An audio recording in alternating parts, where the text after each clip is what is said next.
पहले मादुरो, फिर खामेनेई और अब ट्रंप का बयान सामने आ रहा है कि अगला निशाना क्यूबा और पनामा है। ऐसे में क्या यह सवाल नहीं उठना चाहिए कि क्या जो देश अमेरिका के साथ तालमेल नहीं बिठा रहा है उसे अगवा कर लिया जाए या उसके नेता की हत्या कर दी जाए? ये कौन सा पैटर्न है और क्या इस पैटर्न में और भी दर्जनों देश निशाने पर है? क्या अब कोई भी देश और उसके नेता सुरक्षित नहीं है? ऐसे में कई सवाल सुलग रहे हैं। नमस्कार, मैं हूं निश्चित दुबे और आप देख रहे हैं सुलगता सवाल। क्यूबा और पनामा से ट्रंप को क्या चाहिए और कौन कौन से देश निशाने पर है? क्या इंटरेस्ट है? अमेरिका किस पैटर्न से हमले कर रहा है? क्या भारत भी निशाने पर हो सकता है? क्या युद्ध में अमेरिका खत्म हो जाएगा? आज सारी दुनिया में यही चर्चा छाई हुई है कि अमेरिका के राष्ट्रपति डोनाल्ड ट्रंप ने मियामी के उस इन्वेस्टमेंट फोरम में खुलकर बोल दिया क्यूबा इज नेक्स्ट, और फिर मुस्कुराते हुए मीडिया से कह दिया printed I didn't say that. Printed I didn't say that मतलब साफ है, ट्रंप को क्यूबा से पूरा कम्युनिस्ट रिजिम खत्म करके वहां नया प्रो अमेरिकन गवर्नमेंट लाना है।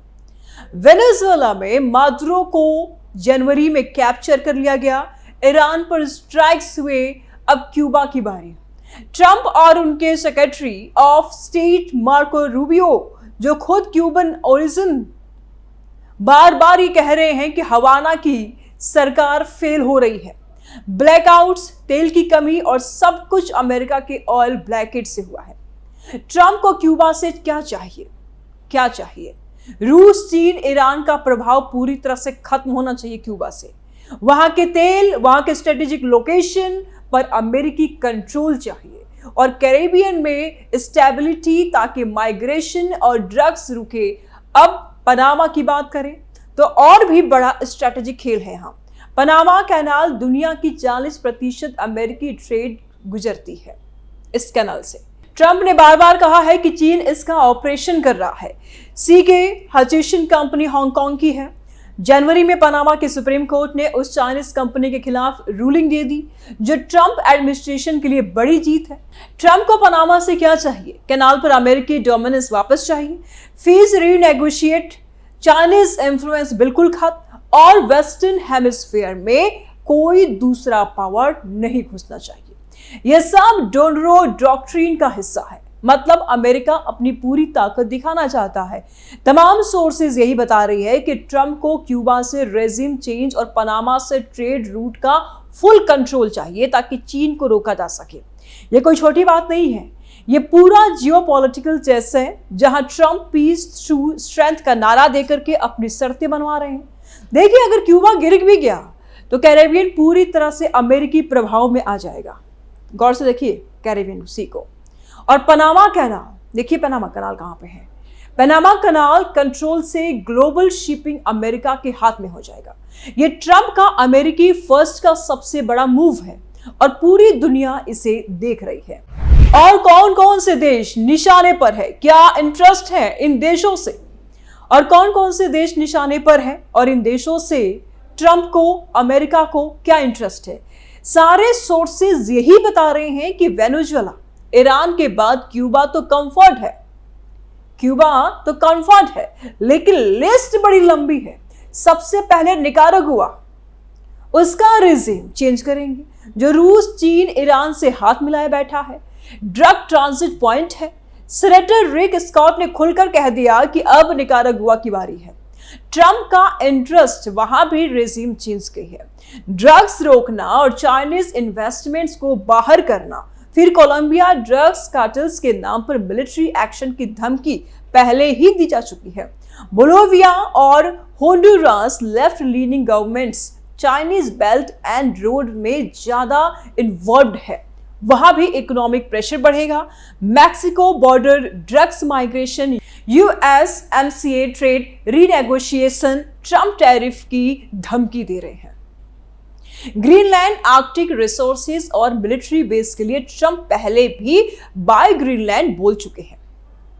पनामा तो पहले ही टारगेट पर है। सारे सोर्सेज ये कह रहे हैं कि ट्रंप का इंटरेस्ट एक ही है, वेस्टर्न हेमिस्फीयर में अमेरिकी डोमिनेंस लाना, चीन रूस ईरान को बाहर निकालना, ऑल ट्रेड रूट्स, ड्रग्स और माइग्रेशन को कंट्रोल करना। डोनरो डॉक्ट्रिन के तहत ये पूरा हेमिस्फीयर अमेरिका को एक्सक्लूसिव जोन बनाना चाहते हैं।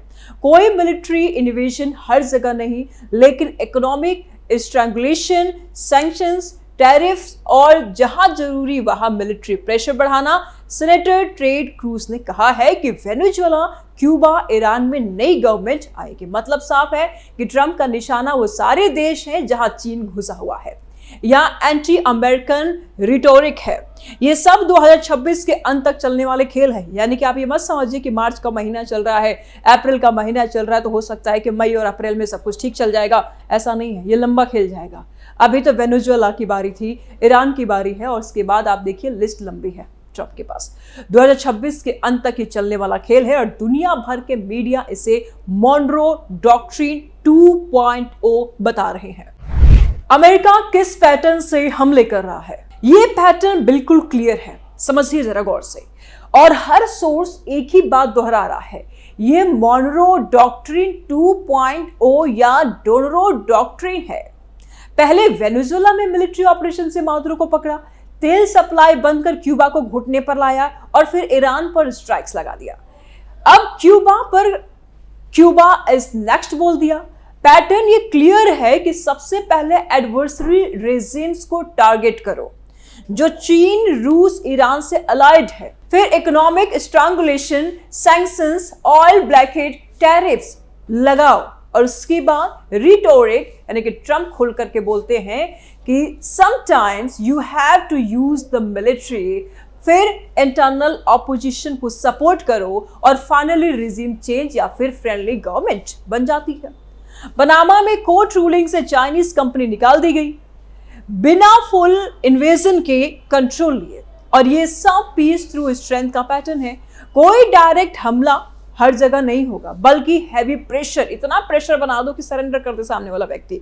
डिप्लोमेटिक कॉरेशन, सारे सोर्सेज ये कह रहे हैं कि ये वेस्टर्न हेमिस्फीयर में अमेरिकी प्राइमेसी बहाल करने का पूरा प्लान है ताकि कोई दूसरा पावर ना घुस सके। जो भी देश पावरफुल होता है ये अमेरिका के टारगेट बन जाता है। क्या भारत भी हो सकता है निशाने पर? अरे सुनिए, यह सबसे महत्वपूर्ण सवाल है। सारे सोर्सेस यही कह रहे हैं। आप किसी भी सोर्स को उठा लीजिए, कार्नेगी को उठा लीजिए, Carnegie endowments, times of India, यहां तक कि अमेरिकी थिंक टैंक्स एकदम साफ कह रहे हैं कि भारत ट्रंप के निशाने पर बिल्कुल नहीं है। भारत वेस्टर्न हेमिस्फीयर में नहीं है भाई, लैटिन अमेरिका में नहीं है। ट्रंप 2.0 का फोकस अपना बैकयार्ड साफ करना है। भारत का साथ ट्रेड, टेक्नोलॉजी, डिफेंस कॉर्पोरेशन चल रहा है। हाँ, कुछ टैरिफ टेंशन हो सकते हैं जो पहले थे, लेकिन भारत स्ट्रेटेजिक पार्टनर है, कार्ड का हिस्सा है। कार्नेगी रिपोर्ट कहती है कि ट्रंप 2.0 ने भारत का एक्सटर्नल एनवायरनमेंट अनसेटल भले किया हो, लेकिन फॉरेन पॉलिसी नहीं बदली है। भारत डाइवर्सिफिकेशन और हेजिंग जारी रखेगा। मतलब समझिए, भारत अपनी आर्थिक और रणनीतिक नीतियों में जोखिम कम करने की कोशिश कर रहा है। डाइवर्सिफिकेशन का अर्थ है कि भारत व्यापार, ऊर्जा और निवेश के लिए सिर्फ एक देश पर निर्भर ना रह करके कई देशों से संबंध बनाए, और इससे अगर एक जगह समस्या होती है तो दूसरी जगह से संतुलन बना रहे।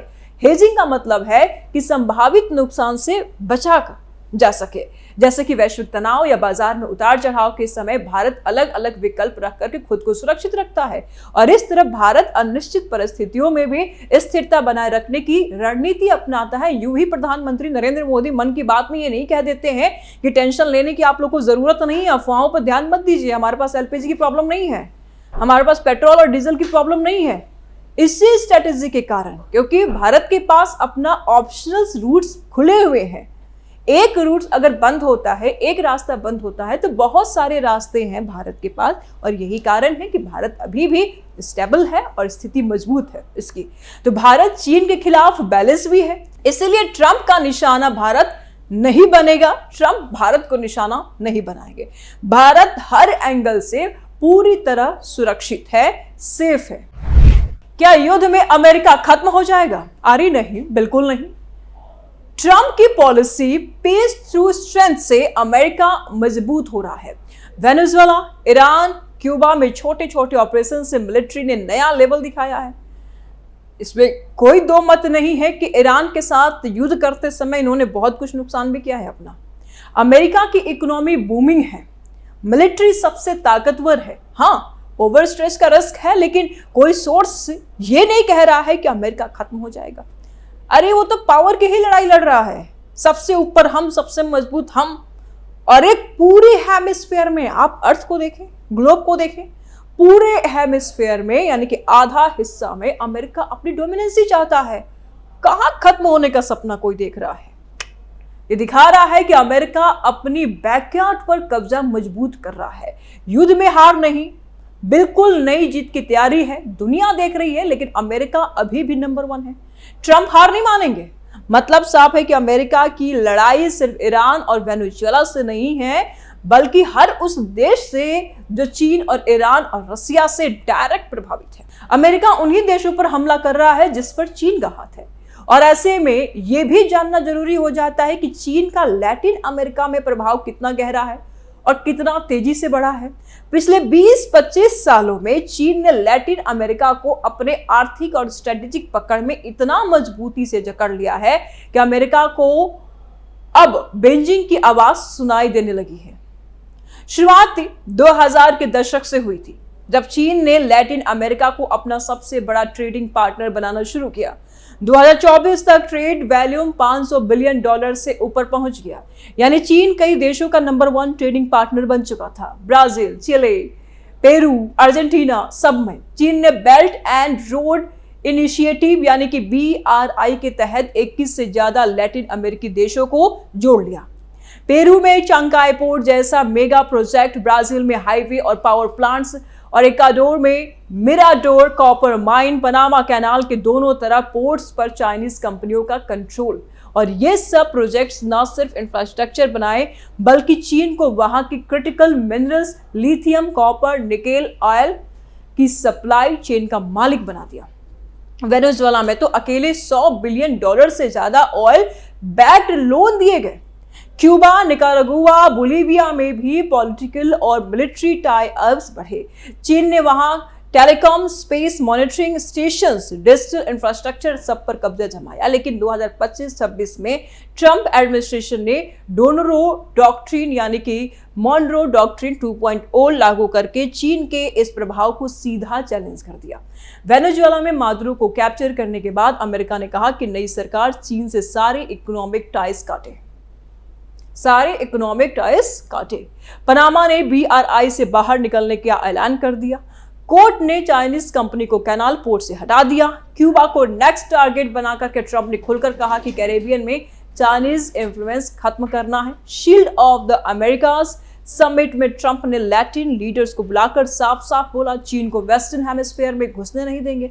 फिर भी चीन का प्रभाव पूरी तरह से खत्म नहीं हुआ। ब्राजील में 2025 में अकेले $53 बिलियन का निवेश आया।